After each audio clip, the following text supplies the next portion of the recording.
السلام عليكم ورحمة الله وبركاته. ما معنى كلمات الله؟ بيان للإمام المهدي المنتظر ناصر محمد اليماني عن معنى كلمات الله.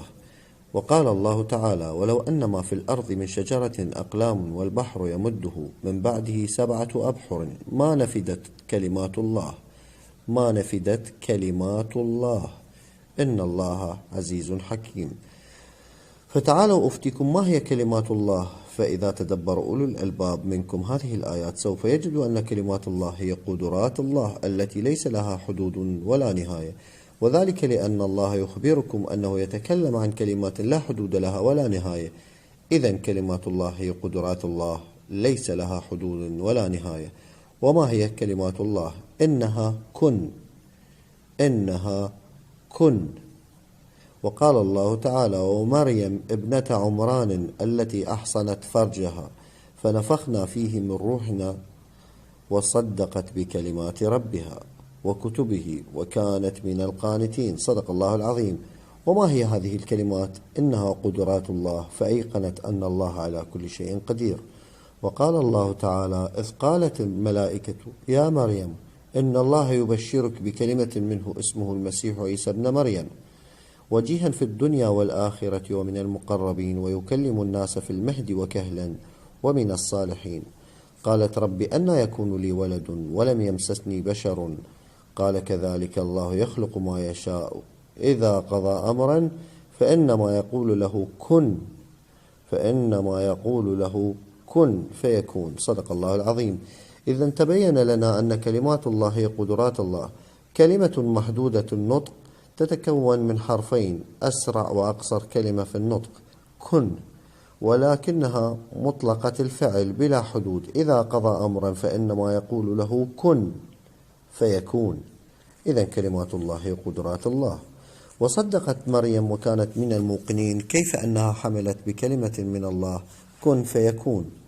وأخبر الملائكة مريم بذلك بلسان الروح الأمين أنها سوف تحمل بكلمة من الله كن. إن الله يبشرك بكلمة منه اسمه المسيح عيسى ابن مريم. وقال الله تعالى: إن مثل عيسى عند الله كمثل آدم خلقه من تراب ثم قال له كن فيكون. صدق الله العظيم. إذن كلمات الله هي قدرات الله، فكيف يكون لها حدود؟ بمعنى هل منتهى قدرته هي خلق السماوات والأرض وذلك منتهى قدرات الله سبحانه وتعالى علوا كبيرا؟ كلا، بل لا حدود لقدراته سبحانه، بل قادر على أن يخلق كونا آخر بكن فيكون. وقال الله تعالى: بديع السماوات والأرض وإذا قضى أمرا فإنما يقول له كن فيكون. صدق الله العظيم. وقال الله تعالى: أوليس الذي خلق السماوات والأرض بقادر على أن يخلق مثلهم؟ بلى وهو الخلاق العليم. إنما أمره إذا أراد شيئا أن يقول له كن فيكون. صدق الله العظيم.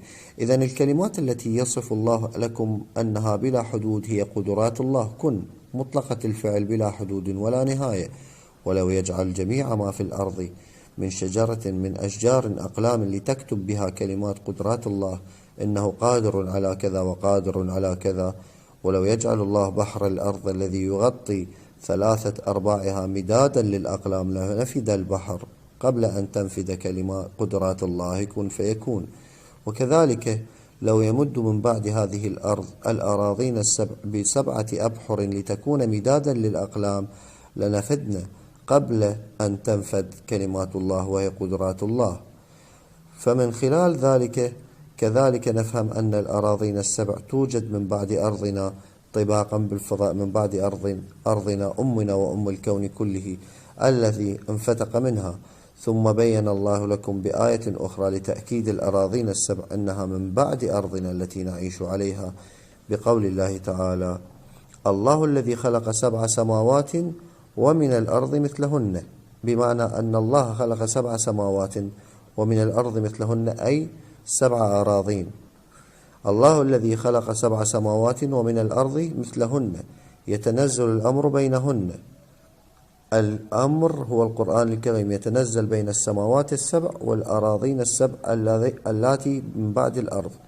والأمر هو القرآن الكريم. يتنزل الأمر بينهن لتعلموا أن الله على كل شيء قدير وأن الله قد أحاط بكل شيء علما. فهذه الآية جاءت مصدقة لبيان الآيات من قبل في شأن الأراضين السبع أنها حقا 7 أراضين ويوجدن من بعد أرضنا التي يتنزل الأمر فيها على محمد رسول الله صلى الله عليه وآله وسلم في مركز المركز. فهل بعد هذا البيان بيان؟ وهل بعد الحق إلا الضلال؟ وأقسم بالرحمن الذي نزل القرآن وعلمني البيان لو اجتمع علماء المسلمين والنصارى واليهود الأولين منهم والآخرين لا يستطيعون أن يأتوا بأحسن منه تفسيرا، تصديقا لقول الله تعالى: ولا يأتونك بمثل إلا جئناك بالحق وأحسن تفسيرا. صدق الله العظيم. الإمام المهدي المنتظر ناصر محمد اليماني.